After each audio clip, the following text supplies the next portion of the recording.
We're out here at a customer's home that we roofed recently in the past few months. She had some storm damage.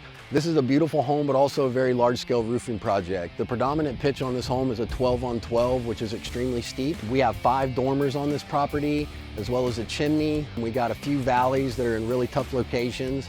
We installed the Certainty Integrity Roof System here at Noland, and everything is purchased from Certainty, from the starter strip to the underlayment to the shadow ridge to the field shingles. This is a complex project, so not only from the time we had material dropped off, but from the time we started roofing, we really had to coordinate with our project managers to make sure that this was flawless from start to finish. This homeowner has 6 horses that she keeps on the property, and it is extremely important that the horses are not injured with any nail screws. So cleanliness was extremely important, as it is on all of our jobs. We came in at the very end and installed all new gutters all the way around the entire home. So the homeowner is very happy, and we can stand behind this roof knowing that it was done right.